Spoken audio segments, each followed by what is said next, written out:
everybody. Welcome back to another episode of Sportsbook Confidential. My name is John Sullivan, and I'm coming to you live from the FingerLakes1.com studios in Seneca Falls, New York.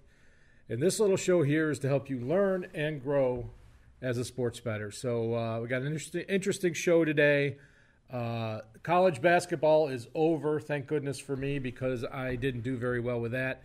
I'm going to get back into things I know a little more about. We're going to talk some baseball today. We're also going to talk playoff hockey.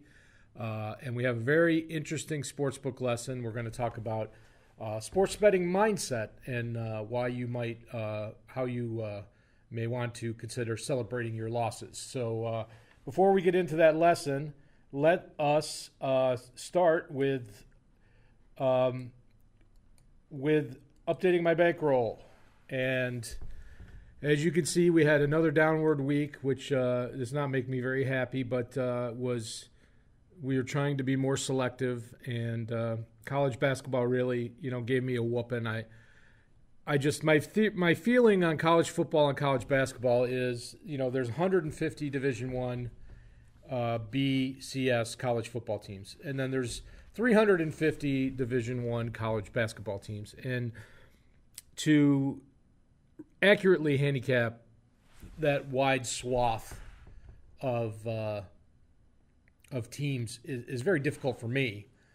Maybe other people have a better handle on it. I do CFL, which is 9 teams. NFL is 32 teams. Hockey is 31 teams. Baseball is 30 teams. It's easy to keep track of player movements, happenings, both quantitative and qualitative factors. It's just, not making excuses here, but it's just so anyway, let's go back to last week's picks. We had the White Sox money line at plus 111. That won for us a profit of $18. And then we had the A's on the run line, which was a loser, and that was minus $16. And then we had the Virginia Auburn over, which was a loser, almost made overtime. That would have been good for us, but minus $16. New bankroll 473, which I believe is our all-time low point on the show. So hopefully we'll move in the right direction. Dividing by 30, as we always do, bet size remains at $16. So today's sportsbook lesson, we are going to talk about sports betting mindset. And as we talk about mindset, what we mean is there are psychological considerations involved in wagering. And we know how to approach a sports bet from a numerical perspective. We know that if the game is a 50-50 proposition and we're getting plus 150 odds, that we want to take that. That's value. That's we're getting a better payout than we should be getting for how the game is measured. But when it comes to the mental aspect and often the emotional aspect of sports betting, it's a whole different animal. And there are people that are very good at the quantitative side of sports betting that don't even consider the mental and emotional effects of sports betting or approach to sports betting. And we're going to talk about that today. And as we talked about in our very first episode of this podcast, one reason we bet on sports is the need to be right. Some people bet on sports for entertainment. Some people bet on sports to make money. A lot of people, even subconsciously, they don't realize they're doing it. They bet on sports because they need to be right about something. That's what a proposition bet is all about. Two people sitting at a bar talking about an upcoming boxing match. This guy's going to kill him. No, this guy's going to kill him. Put your money where your mouth is. That's a proposition bet. The need to be right, and your prediction is validated if you win your bet, and it's also rewarded. You actually win money, but what's driving the bet for a lot of people is actually that need to be right and the need to have your prediction validated. It sets off, positive vibes in your head. I don't know much about biochemistry, but it certainly is a reward. The reward center of your brain lights up when you win your bet. It's like, I was right. I knew I was right. I predicted the future. And a lot of people, that motivates a lot of people to bet, and just because they want to be right, and it doesn't mean they're making good bets, but I'm just saying that's a mental consideration. Your mental approach to wagering can shape your decision-making process, good or bad. And this is something that, we talk about tilt. Tilt, for those of you who don't know what tilt is, if you're not a poker player, you get emotional after losing and you make bad decisions because you're in an emotional state. In sports betting, this is most commonly known as chasing losses, the drive to get back to even. If you have a losing day and you're going to on the 1 o'clock football game, and then you lost on the 4 o'clock football game, where you decide you're going to go double or nothing on the 8 o'clock Sunday night football game. Not the way to go about things. If you're picking your two best football bets on a Sunday and they both lose, well, playing that third game is your least strongest play, and it's even more likely to lose than the first two were. So you just want to cut your losses and just say, it was a day, and then there'll be more games next week. There is always going to be more games. Next day, next week, next month, next season. There's always going to be another game. You hate when you miss a good price on a team. I've made a wager at 1 o'clock in the afternoon, and then at 6 o'clock at night, the odds are better than what I had at 1 o'clock, and you want to you're frustrated because you missed the better odds, but you move on to the next day. You try to find value every day. So if you have that emotional approach, I don't want to say calculating approach is probably the best word. That your betting is a process, and you have a methodology, and you execute that every day, and then you just go on to the next day. That is going to help you stay in the good decision area. I talk about being selective, looking for value, trusting your process. When you bet on emotions, you are more likely to make a bad choice. And not just in picking a team, but, playing parlays or over betting or making too many bets. These are all bad things for your bankroll. So you want to be considering of your mental approach and your emotions as you go forward and as you bet on games. So one consideration of the sports betting mindset is something I call celebrating your losses. And it sounds a little ridiculous, but it's something that I do. It's kind of like, wear your losses like a badge of honor, as I like to call it. Sports betting is a binary or trinary outcome. Depending on your wager, it's either win or loss, or if it's, it could be win, loss, or push, depending on what sport you're playing, what the point spread is, or whatever. So, going in, when you make your wager, it's going to be one of these things. You want it to be a win, but it could very well likely be a loss. And you will most likely lose at least half the time, if not more. And this assumes you're betting, a point spread at minus 110 odds, which is the standard point spread bet. If you just exclusively bet those games, you would a winning bettor would hit between 53 and 57% wins, and then the difference would be losses. But most likely people will get close to 50% within a percentage point or two.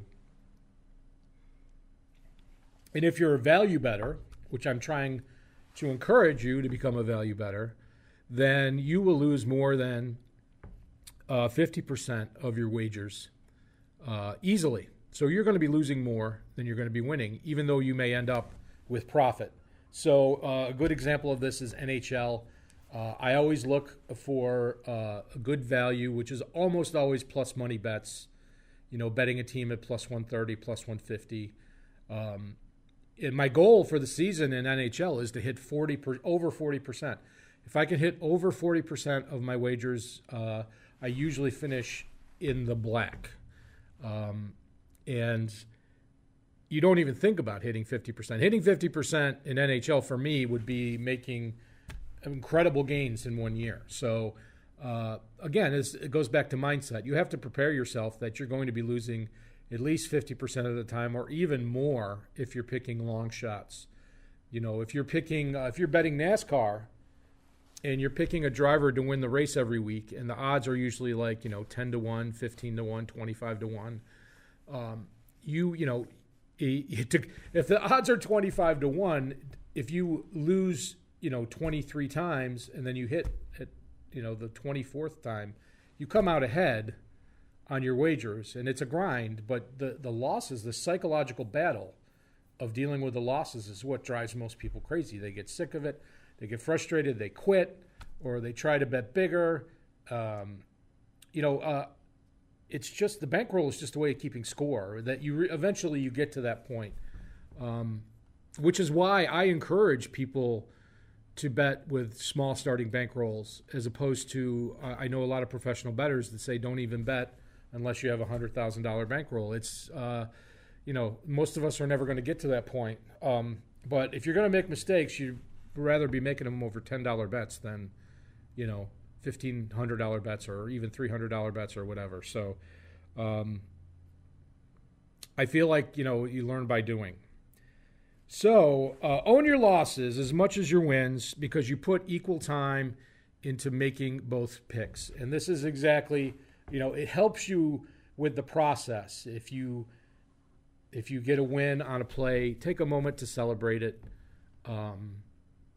If you have a catchphrase or an emoji or whatever, I like to use a chicken emoji for my wins. And then if you have a loss, do the same thing. Take a moment to record your loss, make a statement or a celebration about it. I use the poop emoji. It's my favorite. And then move on. Move on to the next pick, the next play, the next day. And then celebrating your losses will keep you honest and reduce stress and tilt. And keeping it, this is the, they talk about the toughest things for sports bettors to do.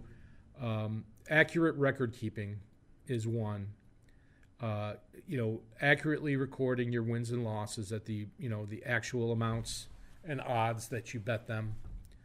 Keeping good records is really important, because it makes you realize what you win money on, what you lose money on, and how well you're keeping your bankroll. And a lot of people say, I don't have bankroll management. And that's really, to me, that's the simplest part of the whole thing.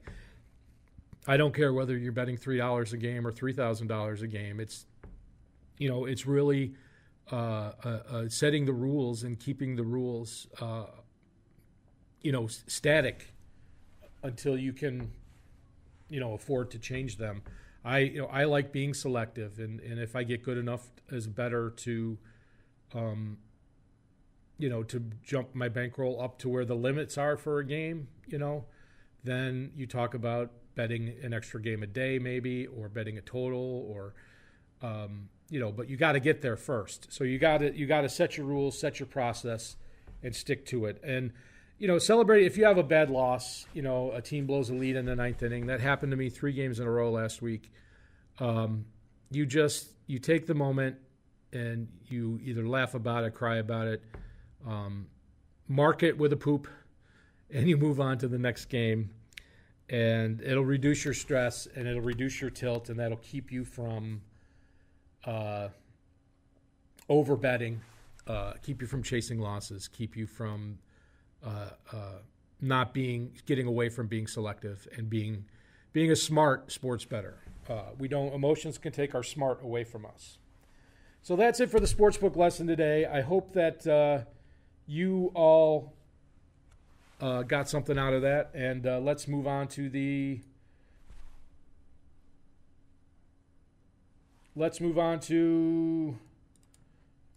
our games this week. We've got Major League Baseball on Friday, and we've got the Pirates 162 at the Nationals. I have the Nationals favored by 0.04 runs, minus 176. This will be a coin flip game, so you really like the Pirates at plus 162. Pirates, I don't know about their offense. Their pitching is pretty good. But they haven't been that impressive to me this week. My model really loves the Pirates for some reasons. It seems like they're either slight favorites or equals almost every day. But they do have good pitching. Phillies minus 156 at Marlins. Marlins at home favored by 0.11 runs. Again, this is almost a coin flip.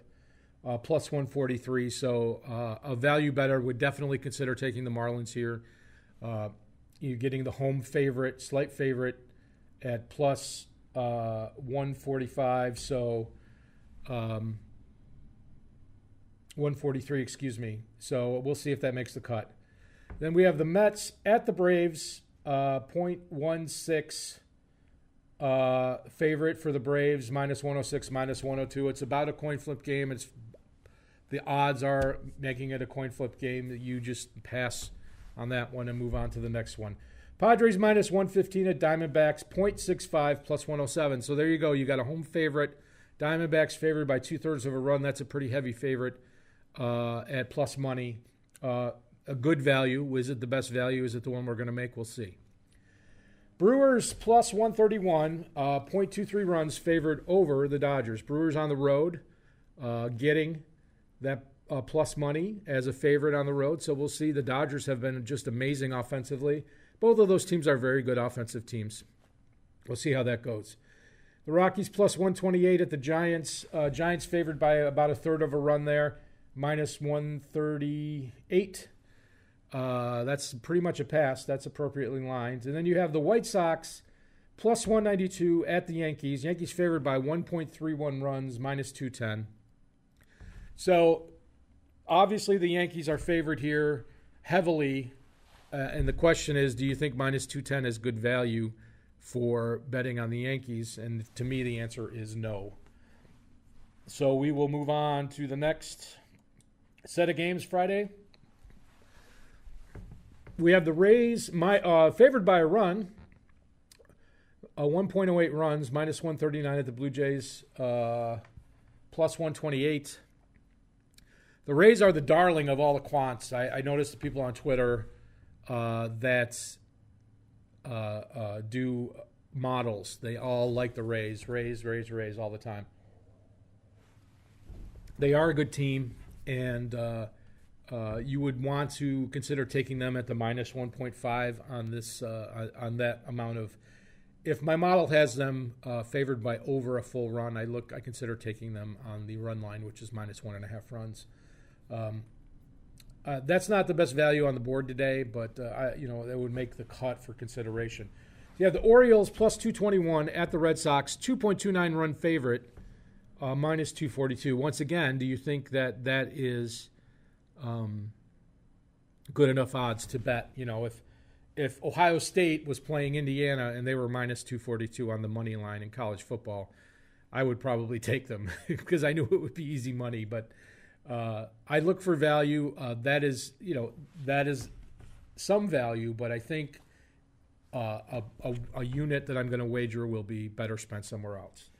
The A's favored by 0.35 runs, minus 114 at Rangers, plus 105. The A's, that's actually a pretty good value for taking what you consider to be a coin flip game. The odds are coin flippish there, but the A's are very good offensively. They have better pitching than the Rangers. I do like that game. Again, a question of where the value is. Indians favored by a run or so over the Royals. Indians minus 149, Royals plus 138. I like the Royals. I like the Indians here again. Not very good odds. Astros minus 142 at Mariners. Mariners favored about 1/4 of a run there at plus 131. The Mariners have just been lights out on both sides, offense and defense. They actually have a lot of guys on their IR.